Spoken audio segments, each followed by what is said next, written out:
Welcome to our afternoon session. My name is Mario Bahisel, and I will moderate the presentation in cooperation with Patrick Clarence from EASE. He will then moderate the panel discussion, and I think he had a lot of discussions then for the speakers. In the morning session, we received information about the main role of hydropower as a key enabler for security of electricity supply. Furthermore, it was figured out, and it's very important, that that there is a high demand of flexibility and storage capacity in Europe in order to keep our grid stable. But beside this, there are other challenges. Besides this, hydropower plays a crucial role in multipurpose hydro for the climate resilience and social environmental needs. And these challenges will now be presented by our speakers. So I will now introduce, and it is a great honor for us to introduce our first speaker. Our first speaker will be Atle Harvey from SINTEF. Atle Harvey is Senior Research Scientist at SINTEF in Norway. He has more than 25 years experiences in research and development with emphasis on environmental impacts of hydropower. He is also coordinating the IAA Hydro Task valuing hydropower services, works part-time for the World Bank, and that's very important for the hydropower community. He's coordinating the recently funded EU research project ReHydro on demonstration of sustainable hydropower refurbishment with more than 20 partners. Atle Harvey, the floor is yours, please.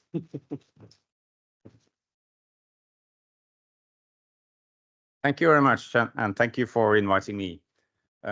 I will try to pick up on the challenge of all the other things that hydropower should provide to the society, but don't forget that also providing energy and electricity is also, of course, a common good for the society.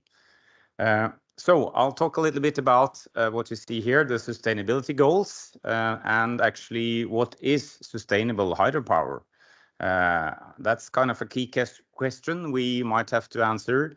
And I think there are many ways of looking into that, for instance, through the Water Framework Directive that classifies all water bodies, either in higher good status or in higher good potential. We have the IHA's tremendous work on the sustainability guidelines, supported by many actors. And these can give us a clue of what is sustainable hydropower. We have to take into account the social, economical, and environmental side of that, which means also climate and nature. And I think that is becoming a lot more important in the coming years. We have had a strong focus on climate change. Beware that will be much more focus also on nature in the coming years. We have the tools to do this in the right way, but do we apply them? And do we apply them in the right way?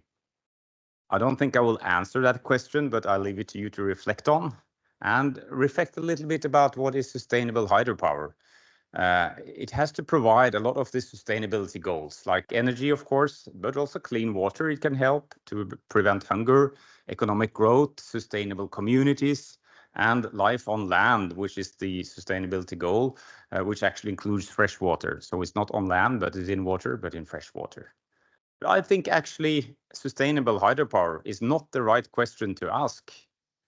I think we should ask the question little bit broader. We must not see hydropower isolated from the society. And of course, as hydropower happens in our water courses, I think good practice hydropower should be adapted to the local challenges, but also the global requirements, both things. So we have to look at it in a little bit more holistic way, not only looking into hydropower, but the whole catchment where we operate, and to provide a secure and safe energy, which we have talked and learned a lot about this morning, but also water management, which will be much more important also in the future when we have climate change and scarcity of water in many regions. In my region in Norway, I think we'll have more water. So it's good news for hydropower, but it's also a challenge for flood control, for instance. In other regions of the world, it will be the opposite. And in some regions of the world, it will be both almost at the same time. 1 week from droughts to the next week of flooding. And this water management will also become a key issue, I think. And of course, we have to contribute to welfare. So this is my take on sustainable hydropower. It should be not seen alone, but in the whole catchment, in the whole water system and related to water management. And of course, we must acknowledge, it's also a message to all of you that we have environmental and social impacts from hydropower that we cannot hide, and sometimes it gives an impact on landscape, on diverted water, river reaches. Greenhouse gas emissions is an issue. Lakes and reservoirs have, of course, when we need to draw them down to fulfill energy demands and so on, they have an impact, and we change the hydrological regime. All this is known to you, and there are tools to help mitigate it. I think we have been too much focused on a couple of, well, this illustration on here, it says COVID as the first wave. No, I think we can change it with war, unfortunately, in the world. That's the most pressing issue, and it's fully understandable, but it kind of hides that there's always something else that is hiding us from seeing the biodiversity collapse in the background.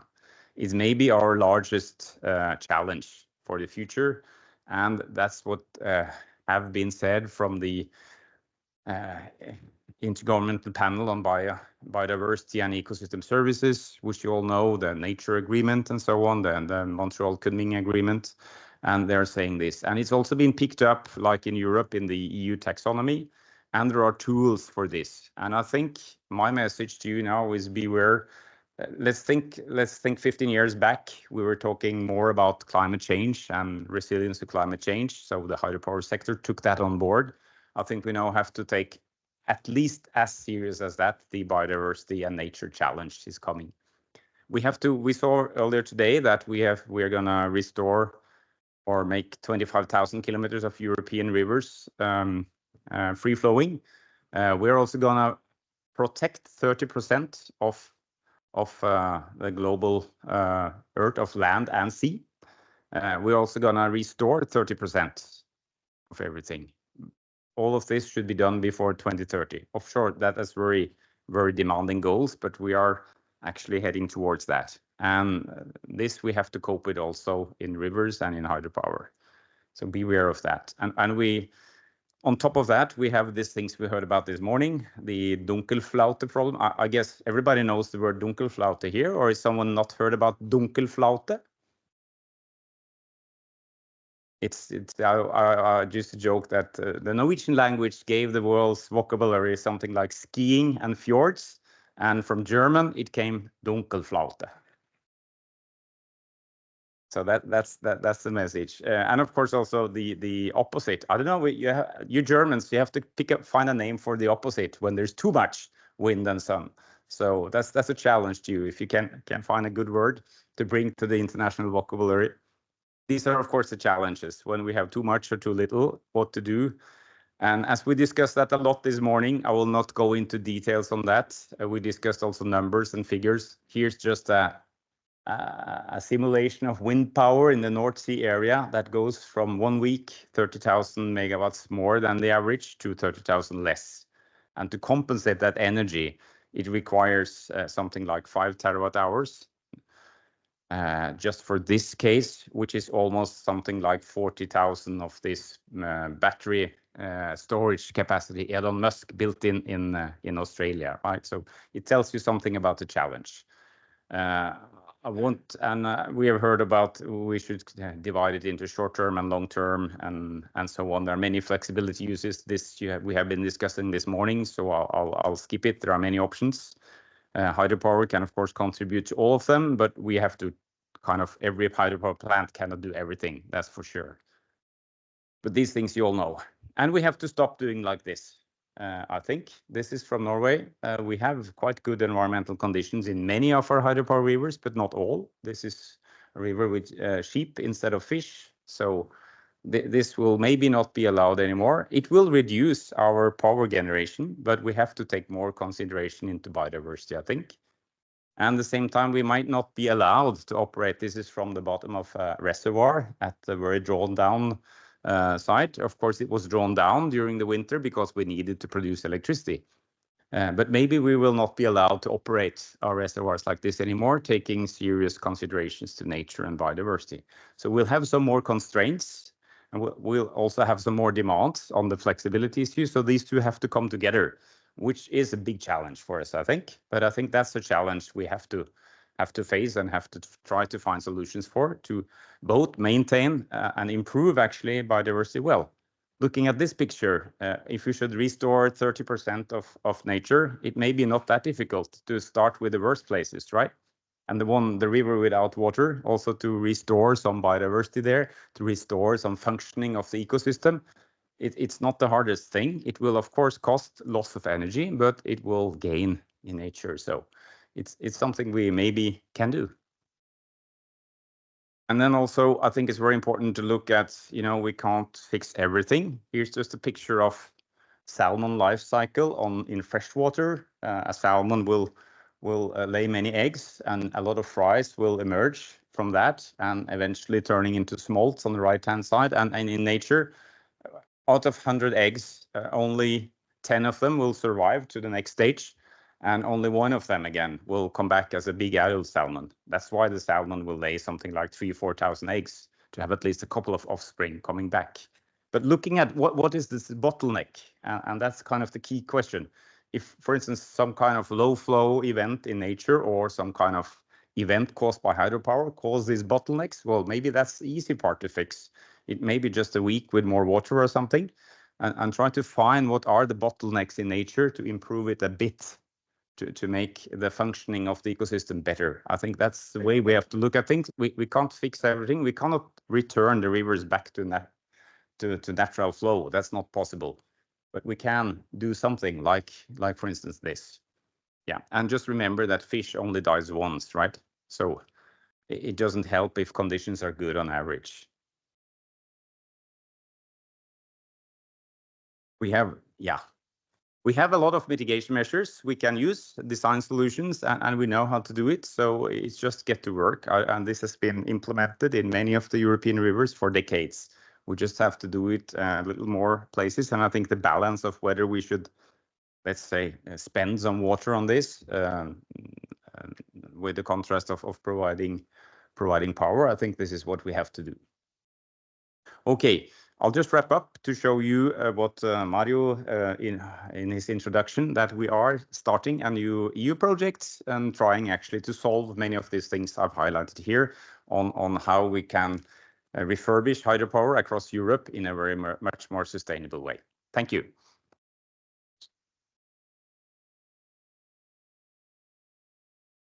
Well, thank you for the impressive presentation. A question from my side is, you are environmental scientists. You have heard there are a lot of different topics in ecology and environment in hydropower. Which is your key topic, main topic? It is sediment, hydropeaking, fish migration. When you have the opportunity to give the main topic for the EU Commission. As you know, all hydropower projects are unique. They are site-specific, and the nature there is also site-specific. So I think it's, well, a key topic is to have a more functioning water system. I mean, not mimicking totally the flow situation that it was before you built the hydropower, but getting a bit closer to maintain the processes, which also will maintain like sediment transport, habitats, and take care of the ecosystems, how they should function. So yeah. It's complex. Yes, that's why we need, for instance, more research. It's complex. Okay, thank you. But also more implementation and testing of how things work. Right. So, are there some questions?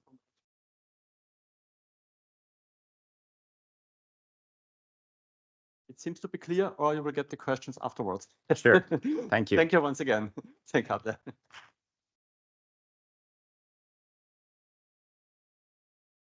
So we are coming up to our next speaker. Our next speaker is Walter Reckendorfer from Verbund. Walter Reckendorfer has been working as an aquatic ecologist at Verbund with the focus on ecology and hydromorphology of aquatic ecosystem. He has a lot of experiences and he is also the chair in VGPE of the Technical Committee Hydroecology and Environment with a lot of other operators where he also got a lot of information from other operators and their challenges. Please, the floor is yours.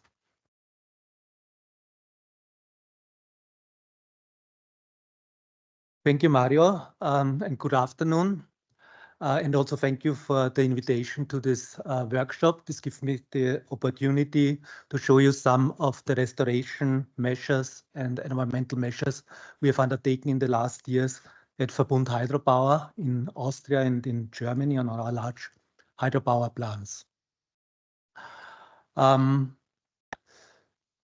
Here's a short outline of my talk. The main task will be to show you some examples of our measures which we consider best practice.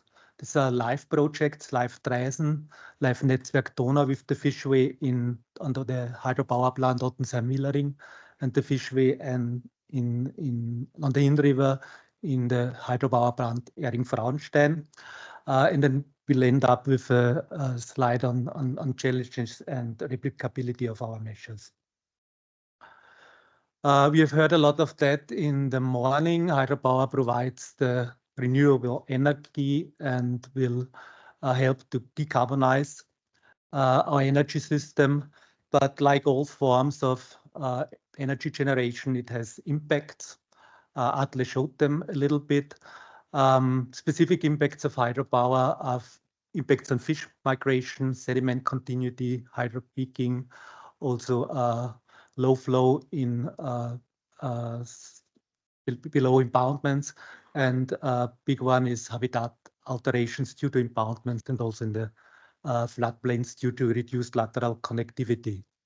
In my talk, I will focus on two of these tasks, the fish migration and the habitat alteration. This slide should give you an impression on the measures we have undertaken at our company, Verbund Hydropower. What we do is we implement whenever possible nature-like solutions. This gave us the opportunity to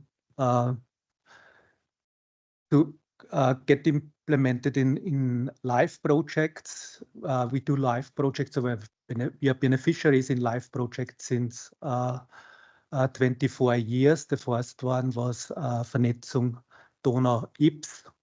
Currently, we are beneficiaries of three live projects, one at the Inn River, Riverscape Lower Inn, one at the Austrian Danube and the Inn River, Blue Belt Danube Inn, and one, a large one where more than 20 partners in Europe are involved, Wild Island. Altogether, we have been involved in 9 live projects till now. There's a book you can download where you see some of these projects in more detail. Why do we do that? We believe that nature-based solutions are really the best solutions, most effective from an ecological point of view, but also cost-effective.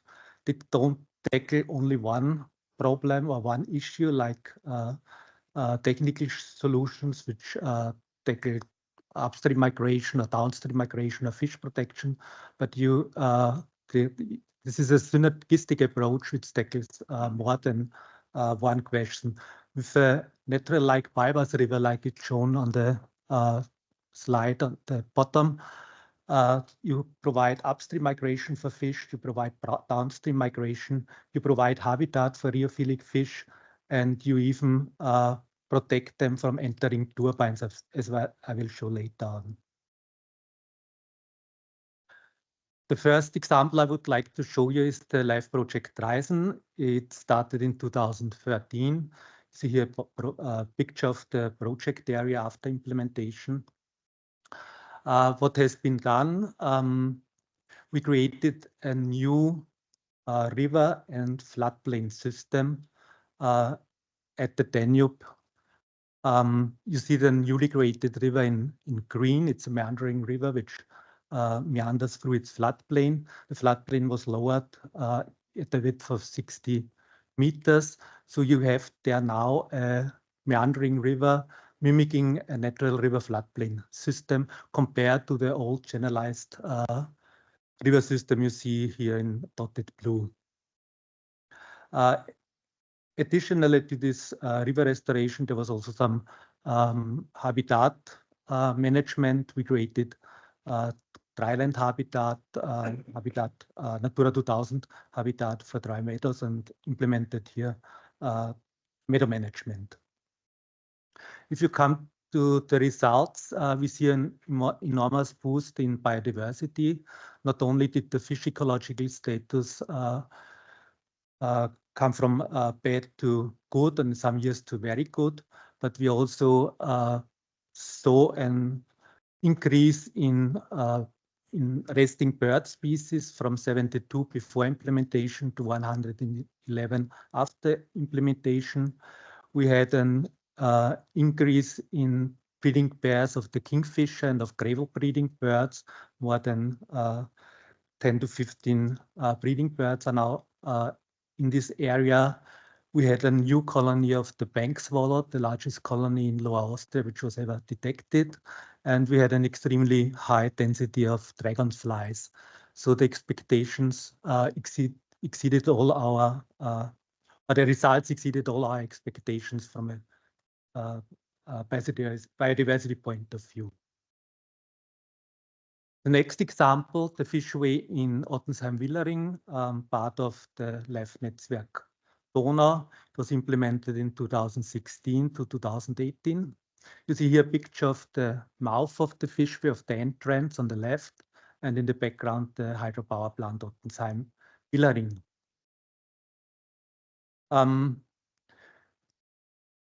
Within this fishway, we integrated two tributaries, the Aschach River and the Imbach River. In both tributaries, we implemented restoration measures, such as widening of the riverbed, but also added engineered log jams and large woody debris. And there we created habitat, and it's now really a hotspot of biodiversity. To look or to check that the results, or we implemented BitTech antennas in the fishway on the entrance and on the exit, and also in the tributaries to look how the fishway is now used by fish. You see here the example of the nace. The nace, this patch was tagged in the downstream part of the hydropower plants. The fish entered the fishway in spring with the beginning of the spawning season, indicated in gray. Some of them left very fast afterwards. Others stayed in the fishway the whole growing season, some at the downstream antennas, some in the Aschach River. So the fish we would use the whole year long as a habitat. And what is also interesting is all the fish, or most of the fish, left the fishway afterwards into the downstream part of the fishway. If you look at fish which have been tagged upstream in the impoundment, the same picture, they start migrating into the fishway in spring with the beginning of the spawning season, stay there the whole growing season. But what's interesting is they again leave the fishway into the upstream direction, into the impoundment. So what we can see here is that the fishway is used for downstream migration, for upstream migration, and also that none of the fish, very few, came in contact with turbines, as least as we can see on this picture. The last example, the fishway at the Inn River at the power plant Ehring-Frauenstein. It's a fishway with a length of about 2.6 kilometers. The discharge is seasonally variable from 2 to 12 cubic meters per second. And in the downstream part of the hydropower plant, we also implemented restoration measures. A large island was there created. And what we were interested there is the contribution of these habitats for the fish populations. And we commissioned a spatially explicit population model, which was done by the Leibniz Institute of Gewässerökologie. And they showed us that the potential for recruitment for fish is very high there. So we gain about 45 kilograms per hectare additional fish compared to, I don't know, 15 kilograms before. And these are all the fish which are typical for the in-river, all the rheophilic fish like gravel, nace, barbel, or the chub.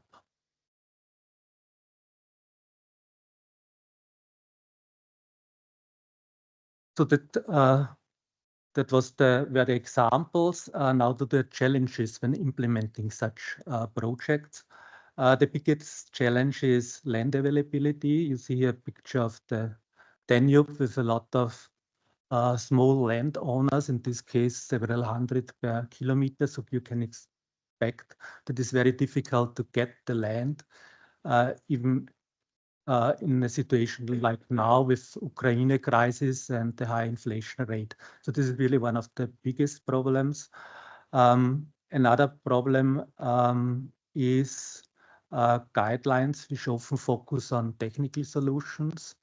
So if you tackle downstream migration, most of the authorities will tell you have to build some special solution. They won't accept a natural-based solution like a bypass river.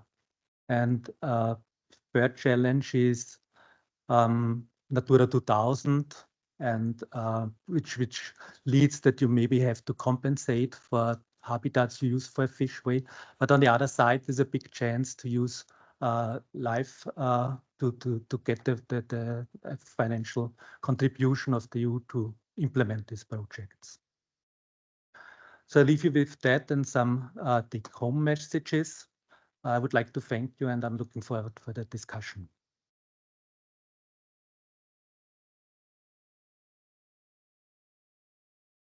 Thank you, Walter, for showing us the use cases at Verbund.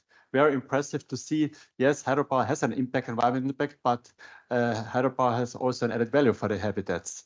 If you've seen more fish, for example, more birds in the region or something else. So I think that's a positive effect of a hydropower plant. Ask some questions to Walter Reckendorfer. That seems not to be. Then thank you, Walter. Thank you. We're coming now to the third presentation. Third presentation will be held by Vitor Silva from EDP. He's working since 1996 at EDP, and he is the head of hydro operation unit, which is responsible for the remote operation and surveillance of all hydropower plants in Portugal since 2016.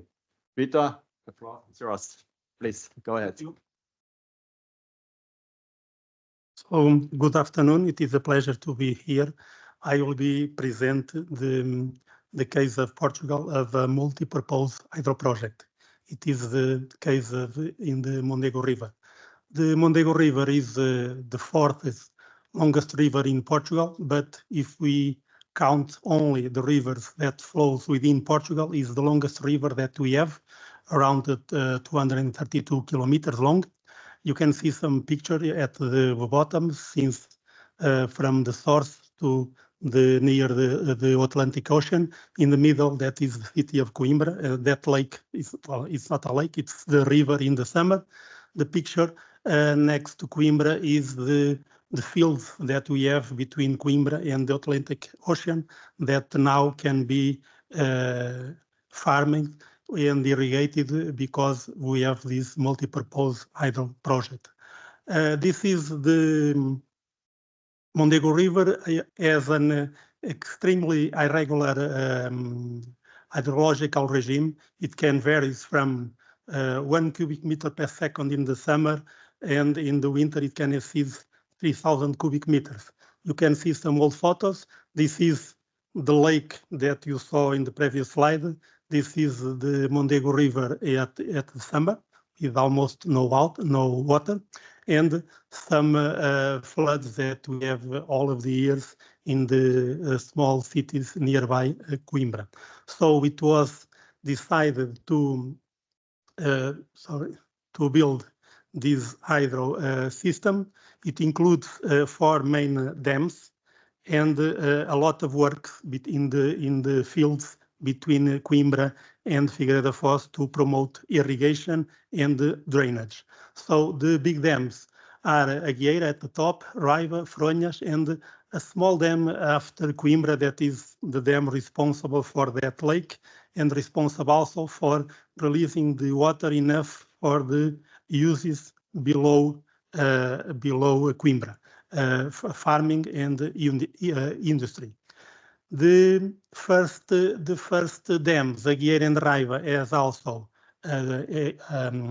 electrical power plants, Agueira turbines and the pump, and Raiva only turbines.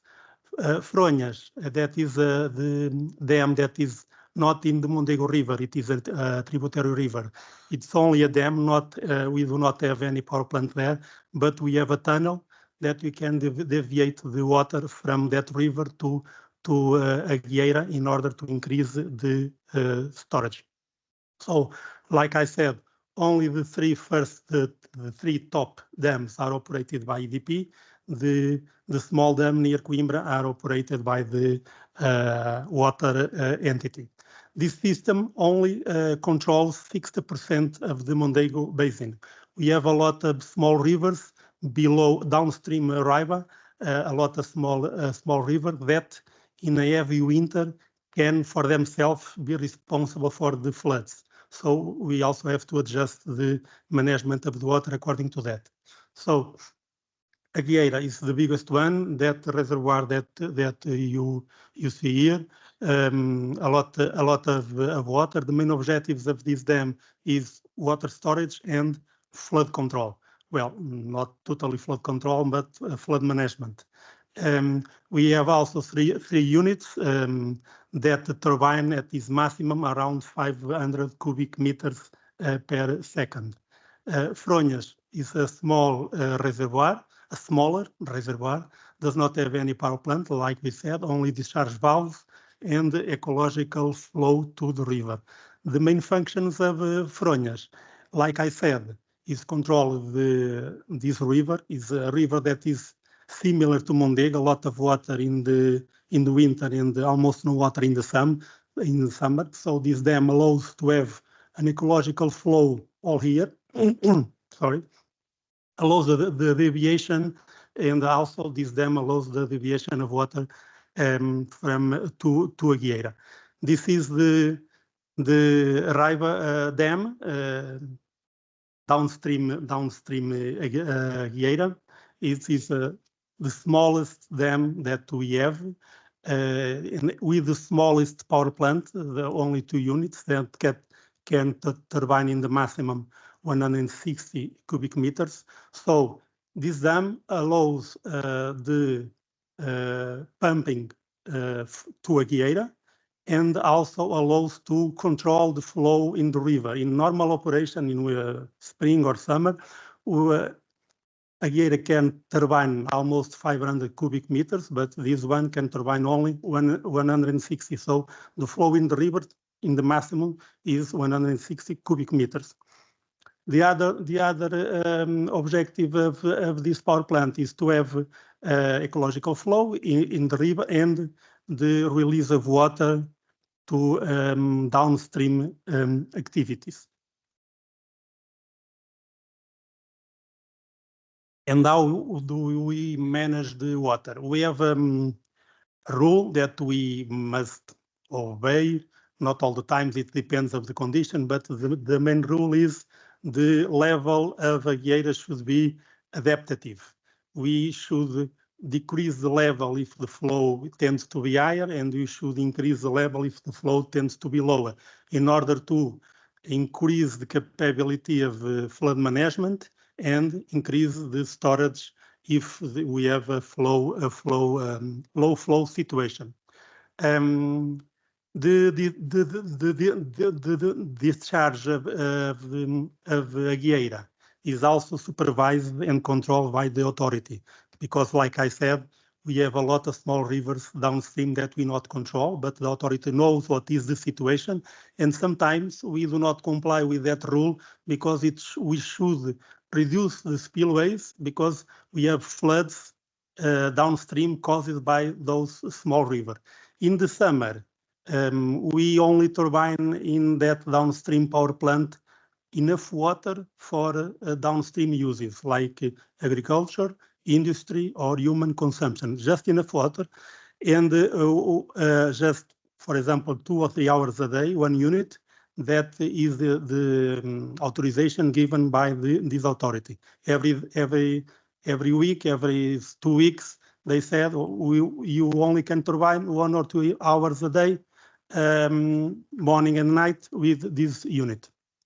In the normal operation, well, Aguilera turbines and pumping according to our needs, and Riva only turbines in summer and autumn according to the needs of the system. What are the main challenges? 2 of the main challenges. The first one is somehow related with the climate changes and the uncertainty associated with the forecasts. This is a real example. We have an estimation models that estimate a inflow in Aguilera between 400 cubic meters, most likely, to around 800 cubic meters with less probability. But in reality, we receive more than 1,1300 meters. This was very difficult to manage because we do not expect so much water, and we have to discharge a lot of water. The next example is a situation that happened, I think, in 2021. Those small rivers that I talked about who have had a lot of water. We had a lot of floods, and we had to reduce the spillway because that number that you saw here, around 2,000 cubic meters that we had in Coimbra, almost half of that was from this small river. So we, against the rules, we reduced the spillway. Well, what we could do to try to minimize the impact of these floods. Sorry. Well, the benefits are obvious. We have a huge reserve of water to feed the human population, around 250,000, to feed the industry. In that case, is a combined gas cycle plant that uses the water for the cooling system. We have water for irrigation, 125 million meters. We have water to have the conditions to firefighting, and sports and tourism is a lot better having that lake you saw there near Coimbra, that the river without water. And finally, we have the advantage of have a continuous flow in the river. When we are not turbine in Aguilera, this device is always on. We have the water reserve in drought situation. This is, I think, 2017. We have a drought situation, and as you see in the margins, we also have fires. And flood control, like I said, it's not flood control 100%, it's flood management, but again, it's very important. This system is very important to manage the floods in this river. Well, I think that's all. Thank you.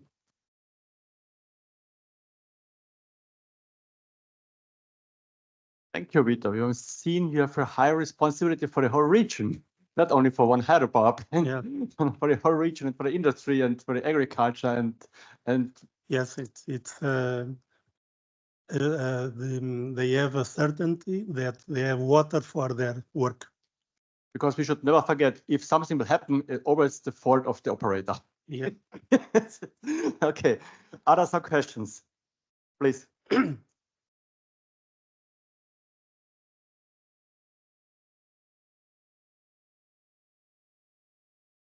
Thank you. Gemma Renier from IHA. I'm interested in whether you did much or do much community engagement in relation to the project. So just wondering what kind of reaction you're having from the local communities with the work that you're doing. Well, related to community and related only to my work, we have, we do a certain type of manage and stakeholder management. We have a lot of requests in this river and in other rivers. For example, people that wanted to cross the river, to fish, to some sports.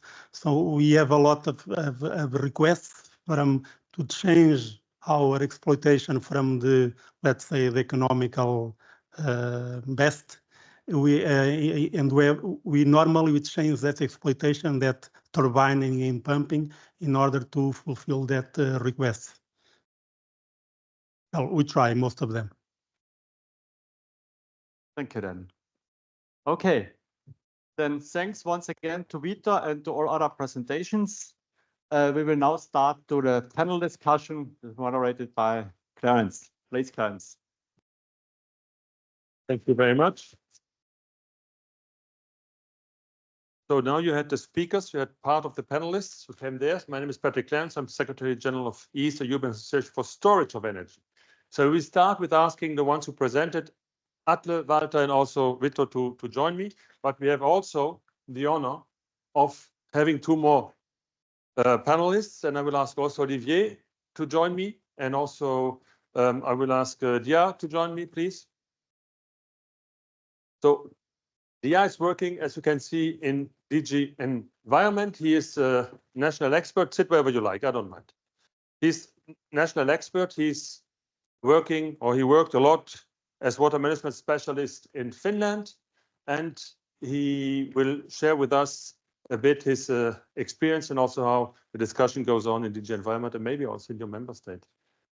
We also have Olivier Tricard with us. He's from the European Investment Bank, and he's power engineer, and he works on hydropower and financing hydropower, not only in Europe, because the European investment is not only active in Europe. And also, Olivier, we will then ask you some questions about your experience and what you do. I will maybe give the chance to Dia to start, and then I give it to Olivier, so we have some minutes to introduce your view, your take on these topics. Should work normally, no? Should work. Cheers for the water first. Yes. Yeah, I made some notes about the previous presentations, and I thank all the presentations. Very interesting. And I would just some comments. Maybe I just raised some things. For Atle, it was I praise that you raise the challenges and the problems which are coming from the hydropower or from energy production, and you also raise maybe the one big issue about the biodiversity collapse, which is one very big problems, crisis actually for the planet. And in this way, I think it's good to raise that there is some issues with hydropower, and it needs to be raised. And it's not we shouldn't say that the biodiversity is better because of hydropower, but we can live with the hydropower and ecosystems, and they can work together. The one question actually I wanted to raise, I didn't raise my questions beforehand, but maybe I thought to gather them. So one, you showed some figures about how hydropower is contributing to produce energy for the and to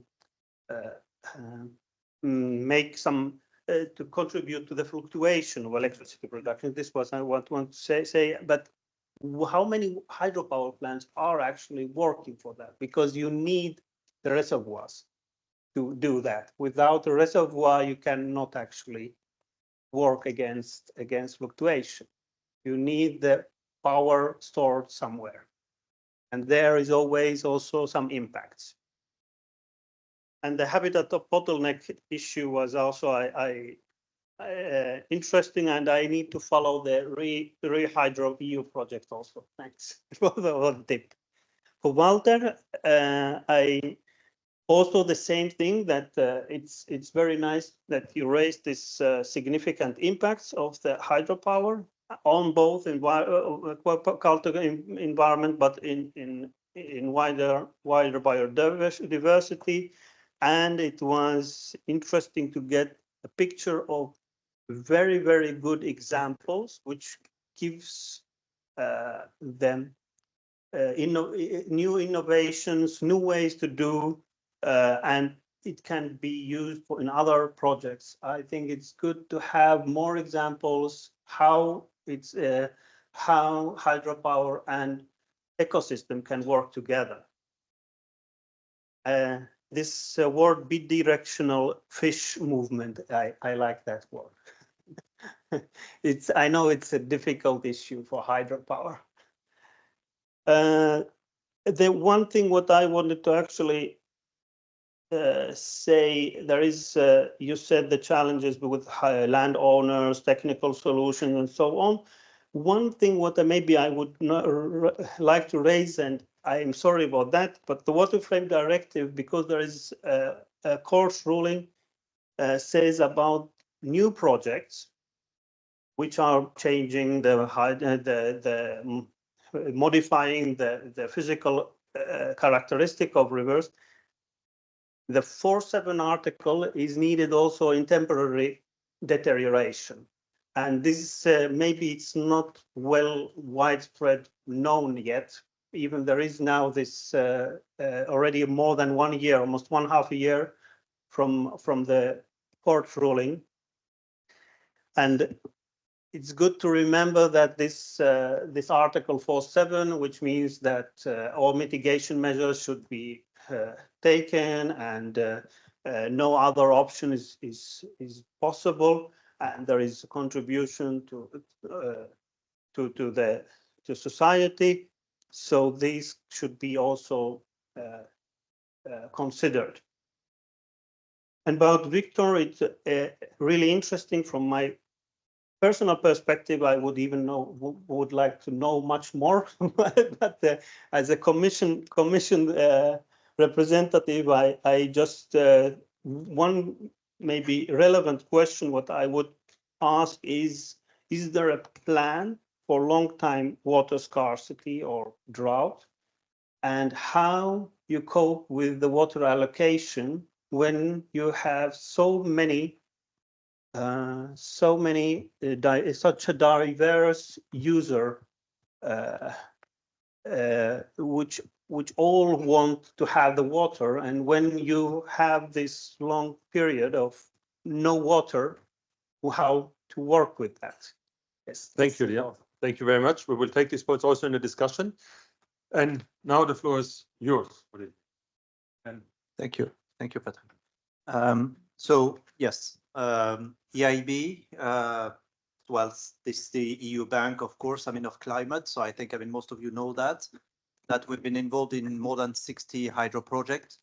Probably an interesting, number. Half of these 60 projects in the past 20 years, half of them, came on our desk in the last 3 years. So that shows that hydropower sector is moving. Out of which, 10 are pump storage, not 10 out of the 30, 10 out of the 60. But again, an interesting number. Out of the 10, 7 are from the last 3 years. So in the last 3 years. And I think, my numbers are already outdated. An important point, we take into consideration, the ENS issues very seriously. We do have a guidance, which is a high-level guidance, which is not, very prescriptive on one side. However, it's 18 points, which are basically requested to be implemented. Very often, that's common sense, and it should be done.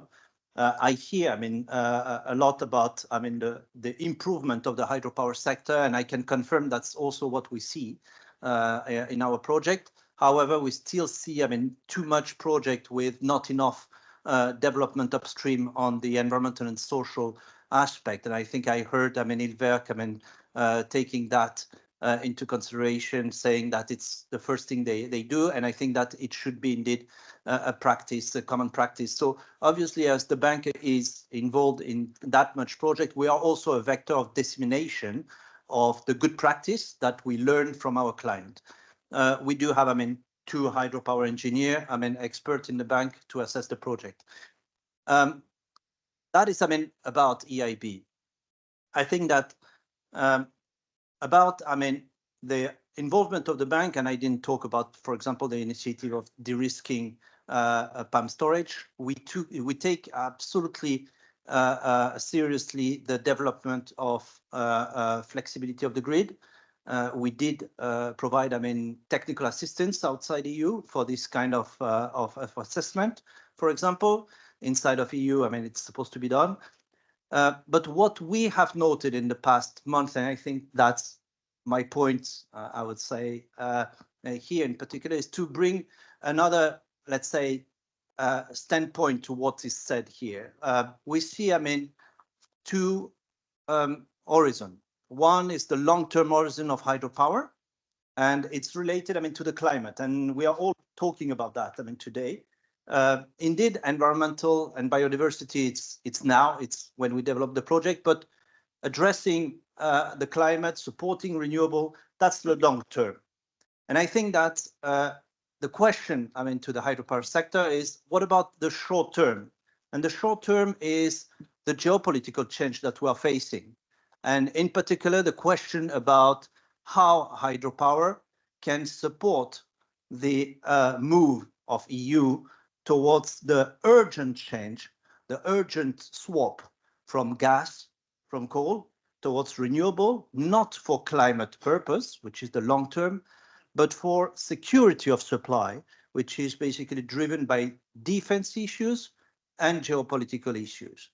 And that point, I didn't hear much, from the sector about that. And I think that the hydropower sector here has a role to play, not only by providing immediate additional capacity, but also, to take into account a new resilience, not the resilience to the climate change, the resilience to the geopolitical change.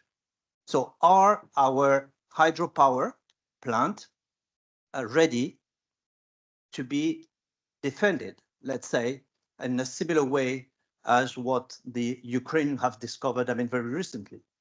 I think that's the short term. Thank you. Thank you very much.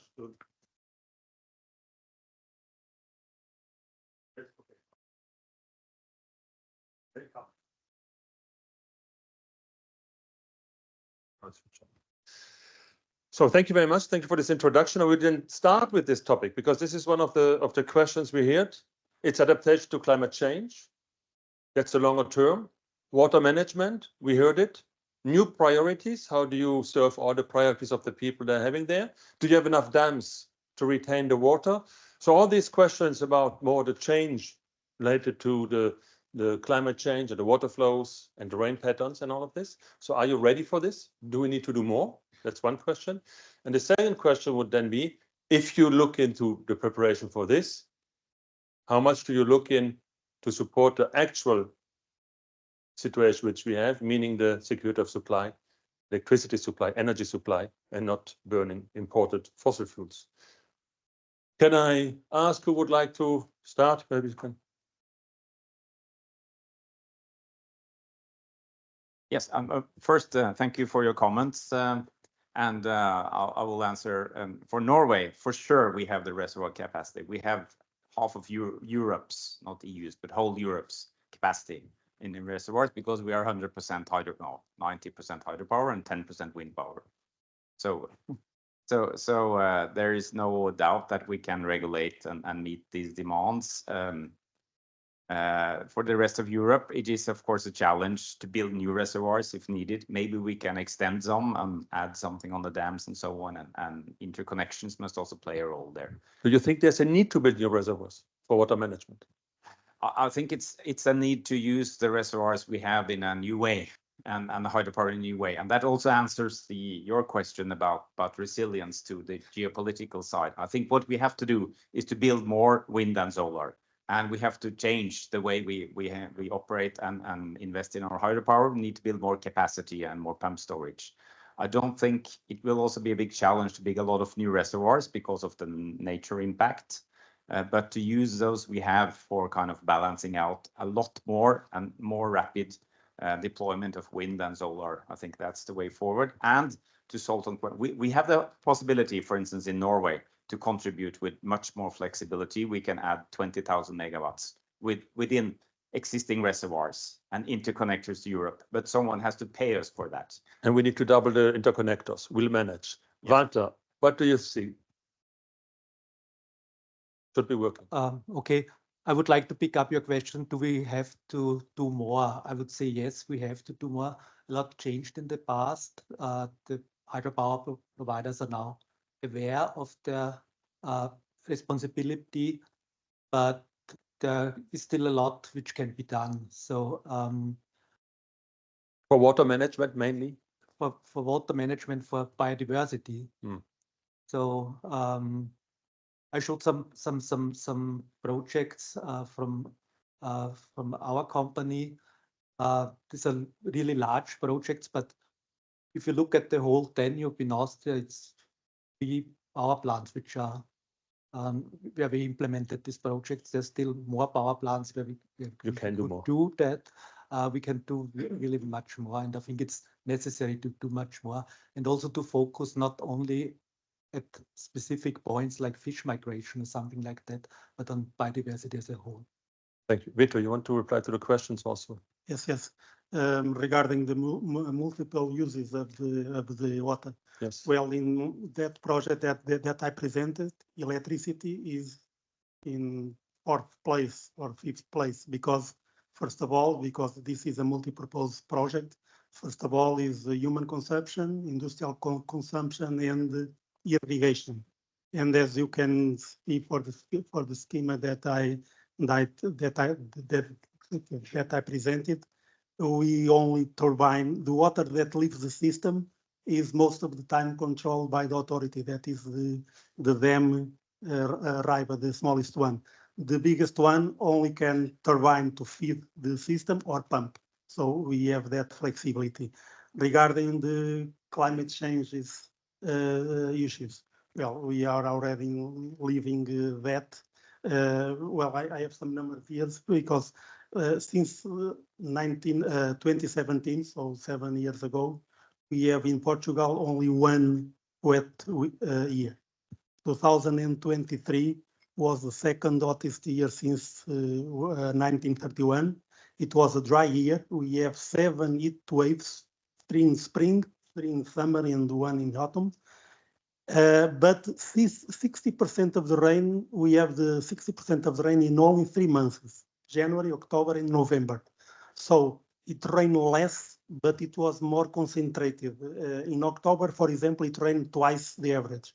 So it will be very challenging make this management of the water under such condition. We are already investing in some models, in some forecasts, because the future is uncertain. Do you have enough dams to balance the future you expect? Well, I think I do not have enough dams, but I think also that in Portugal we won't build any more dams. This is another question. If built 1 or 2 small dams for irrigation, for example. So what's the priority? Is it to upgrade the existing ones, or is it to build new ones? What should be the priority? Can I answer Yes. that? We, for example, in EDP, we, in terms of power and electricity, we are upgrading our turbines. For example, we have some new turbines that are more efficient. Clear. Uses So you less water. upgrade the existing plants.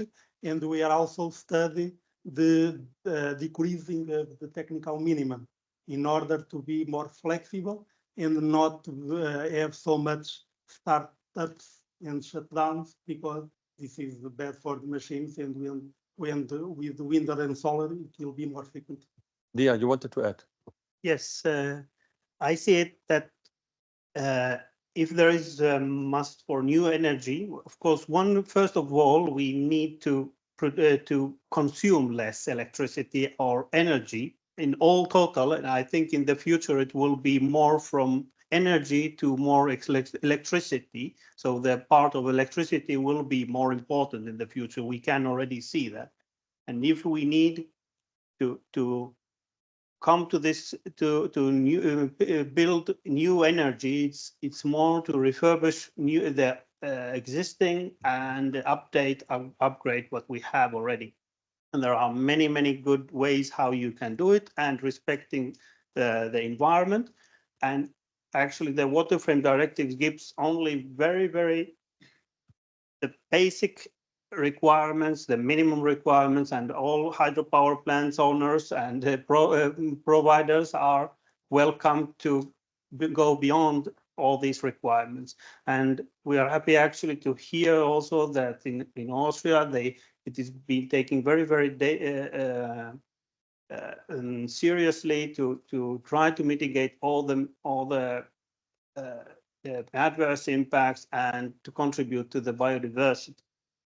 So in this sense, I think the upgrading and the refurbishment is more relevant than new ones, but I can understand, especially the pumped hydropower energy is one of easiest way to and very efficient way to produce energy and to answer to the fluctuation. So could you imagine that there would be a different interest between DG Energy and DG Environment regarding what is more important, energy generation because we don't have the Russian gas, or protecting the environment, or will it always be in the same basket? I think they should be always in the same basket, and I understand still that there is a need for changing our pattern of energy production to electricity rather than heat or steam.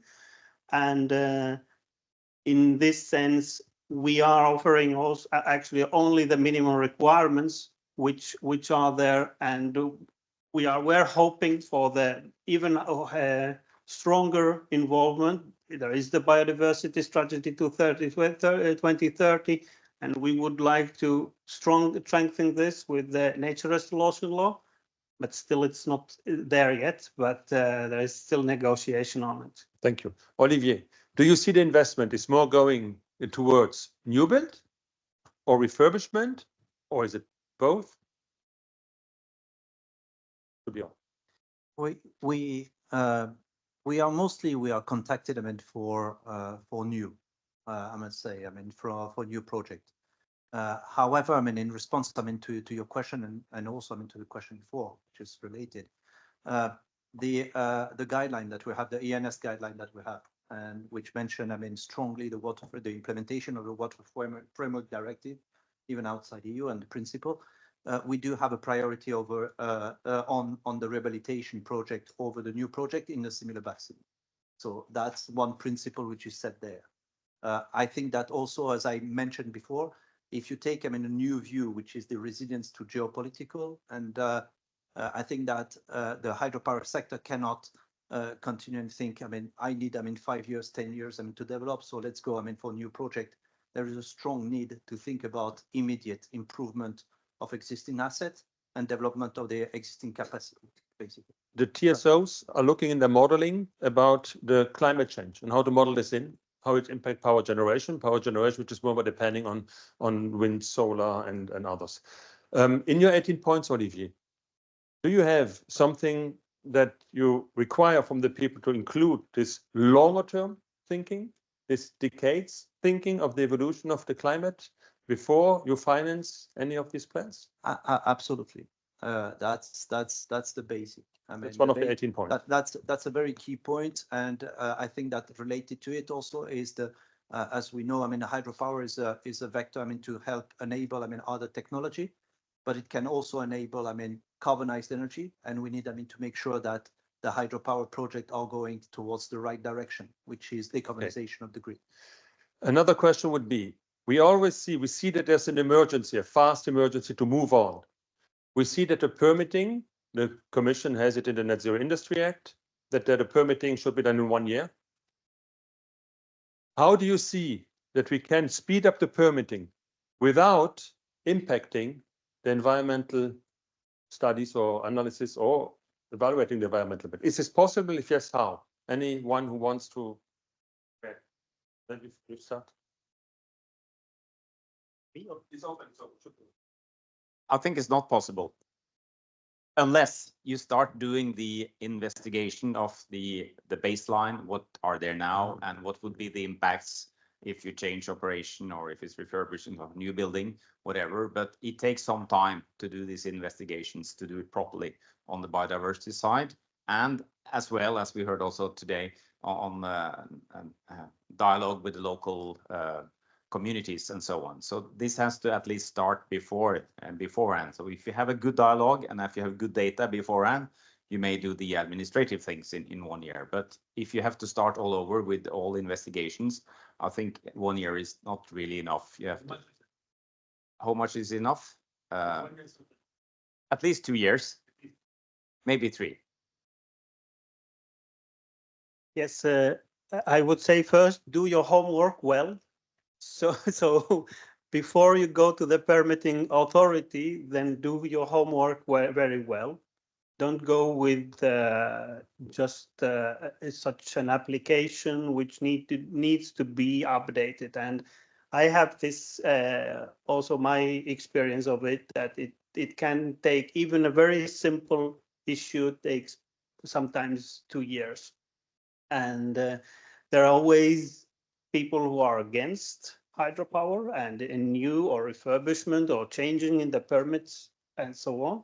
So this is also a problem in this case, that it takes a longer time to process this. But I also say that member states should put pressure or put resources on the permitting authority to be able to have this the sufficient resources to go through the applications. Yeah, this public opposition you just mentioned, is this something you see in other types of projects too, or is it specific for hydropower? So not only hydropower, there are other permits. But in hydropower is one part. In hydropower or other impoundments and impoundment projects, they are usually complicated. There are many parts which need to be considered. Anyone else who wants to react to this? You? Yes. I think, that indeed, a hydropower, this short permitting process has been agreed, for the hydropower sector.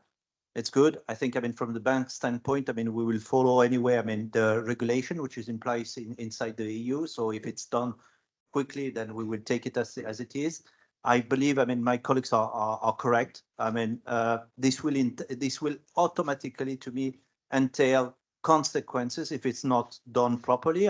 Meaning that the bank can take it as it is after 1 year. However, we believe that if it's done so fast for the hydropower sector, this will entail consequences and slow down in the process of the implementation automatically with gap analysis, etc., etc.